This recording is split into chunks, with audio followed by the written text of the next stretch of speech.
Shalom Saints, this is Jerron127 coming to you again with another video on this Sabbath day. And it's only right that we come with a word on the Sabbath day and a little bit of knowledge at the same time, a little bit of truth at the same time on this Sabbath day, just to get some of you guys through the day. And some of you may know about what I'm going to talk about in regards to this spirit that is running rampant through mass media, as well as the church, and as well as in God's children, the saints, elect, Gentiles, however you want to define yourself as. This spirit is there. So without further ado, we're going to hop into this video, and we're just going to touch on some things. Just as a footnote, there are tons of videos on this information already, so I'm not going to make a super strung out long video in regards to this spirit, Jezebel spirit, that I'm going to talk about.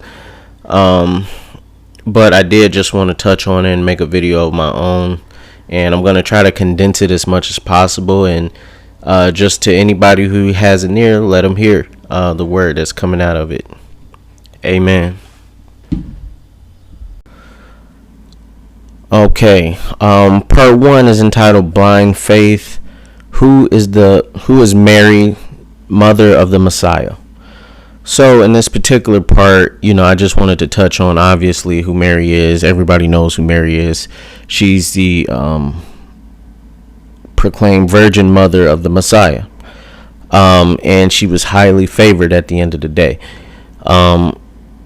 And that's a key point that I'm going to tie directly into the next point, which is the Catholic deception. All right, Blind Faith Part 2 is talking about the Catholic, or church, generally speaking, deception. I have a picture that I have posted of, it's basically entitled The Queen of Heaven Mausoleum, and it's showing, a big, picturesque statue type thing of Mary, the mother of the Messiah, and it refers to her as the Queen of Heaven. And this type of reverence is nowhere to be found in the scriptures. In fact, the Queen of Heaven is talking about someone completely different from Mary, the mother of the Messiah. The Queen of Heaven is a spirit, specifically a Jezebel type of spirit. And we're going to go into that right now. When you go to Jeremiah chapter 7, verse 9, I'm going to read that one first, and then I'm going to go to 18.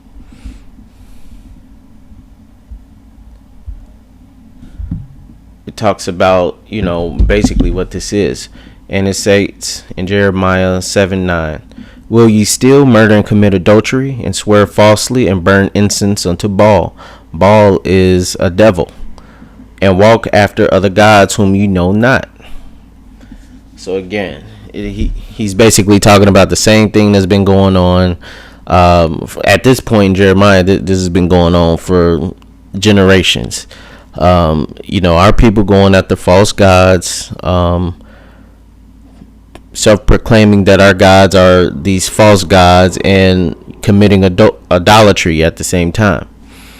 And when you scroll down to that verse 18, it states, the children gather wood, and the fathers kindle the fire, and the women knead their dough to make cakes to the Queen of Heaven, and to pour out drink offerings unto other gods, that they may provoke me to anger. Do they provoke me to anger, saith the Lord? Do they not provoke themselves to the confusion of their own faces? So again, the Queen of Heaven is a spirit and is a lesser god from the God of the Hebrews. So nowhere from what I read in Jeremiah did it say that the Queen of Heaven is Mary, the mother of the Messiah, the mother of Christ. So as the deception continues, you have the Queen of Heaven, which is basically a Hindu god known as Ishtar, which is a whole nother deity for a whole nother so-called religion, which is a false religion, obviously, because there's only one God under the heavens. And this is leading the people astray in a big way, because it's also causing, a semblance of reverence between Mary, the mother of the Messiah, as she acts as an intercessor for God, which is incorrect, because Christ already stated in John 14 verse 6 that is his position. Nobody comes to the Father but through him. He is the way, the truth, and the light. And on that note, we're going to move on to why in the world is the little Christ, little Jesus, holding up the peace sign. Most people would, associate that with being the peace sign, but that's actually a Masonic symbol, Masonic hand gesture, known as Pran Mudra. And Pran Mudra stands for Deva Vahu. Deva Vahu is a Hindu god in Hindu, but when you look at Zoroastrianism, the term Deva stands for an evil spirit.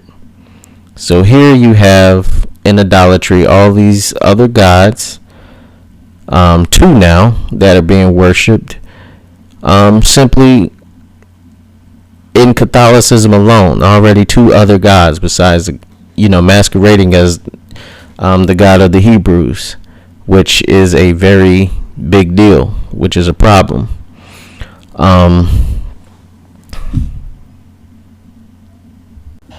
So the bottom line is that Catholicism is leading many people astray, and essentially those little hand gestures is referencing Babylonian ideology, pretty much. There are many different names that these lesser gods, or so-called lesser gods, go by, and we know them all throughout different sects, such as in Egypt you have Isis, you got Ra, the sun god, and so on and so forth. The scriptures talks about Nimrod, but also references him as Baal or Balaam.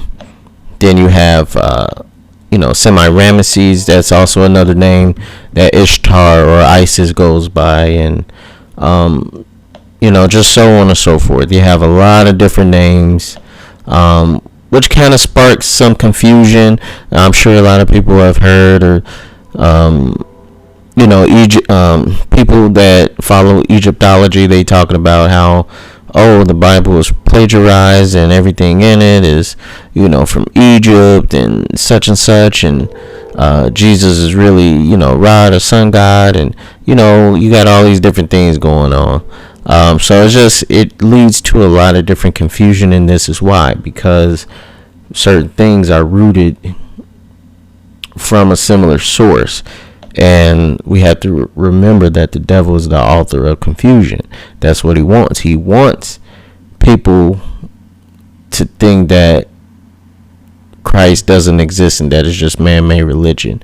And this is where that, Jezebel spirit can kind of take over, because that's what he wants. He wants a spirit of hypersexualism to kind of, take over, because that's how it was previously, from what I read earlier.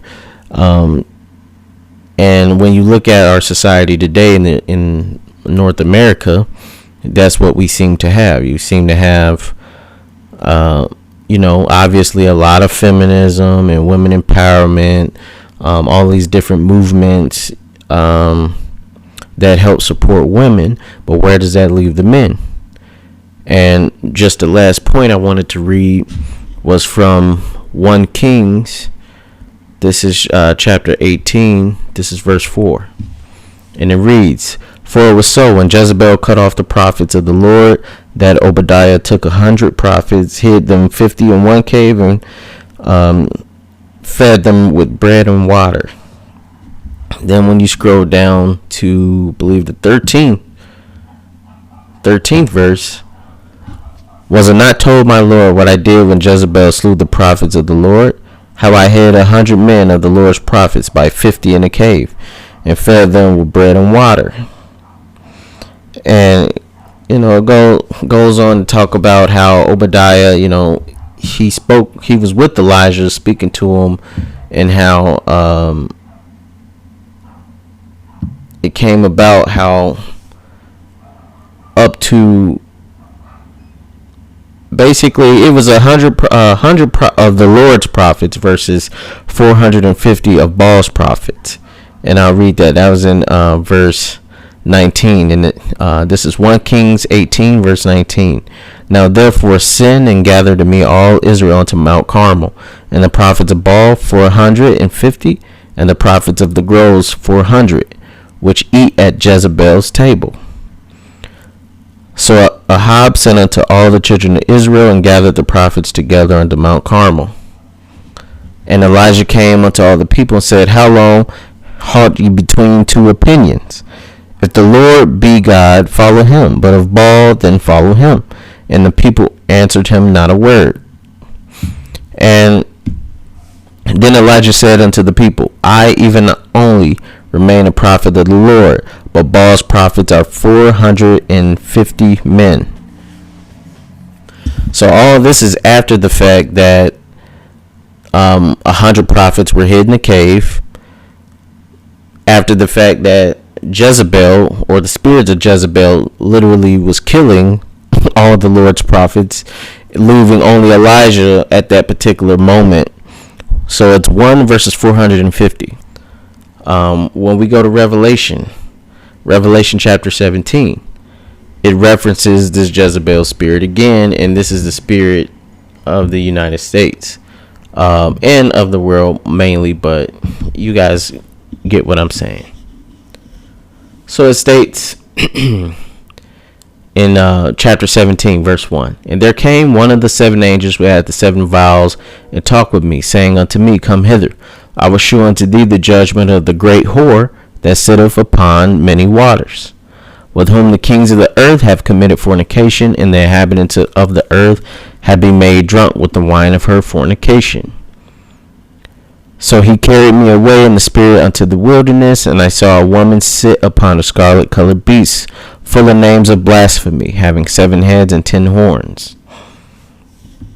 And the woman was arrayed in purple and scarlet color, and decked with gold and precious stones and pearls, having a golden cup in her hand, full of abominations and filthiness of her fornication. And upon her forehead was a name written, Mystery, Babylon the Great, the mother of harlots and abominations of the earth. And I saw the woman drunken with the blood of the saints, and with the blood of the martyrs of Jesus Christ, the Messiah, Yeshua. And when I saw her, I wondered with great admiration. So I'll end it there. So all the way in Revelation chapter 17, this is, a little bit ahead of our time. But more or less, this is talking about present day stuff. That spirit is still alive and well, obviously, moving throughout the earth, and it has a lot of people in confusion and drunk on her fornication. So, we have many examples of this, and that actually is going to lead into another video in regards to how a lot of women in our society today are acting, and how they interact, and how a lot of these women, they kind of just have a wrong idea about the scriptures, and it's kind of is disrupting God's order and how we initially had it. But that's all I wanted to talk about with you guys today, in regards to the deception and the blind faith going on. I know I touched on a lot of different things today in this video. Hopefully somebody can get something from the video, and even spark up some interest into searching yourself into these matters, and come into some understanding. But overall, I thank anybody that comes and watches the video and likes and subscribes the video. Thumbs up, thank you. And Shalawam, everyone.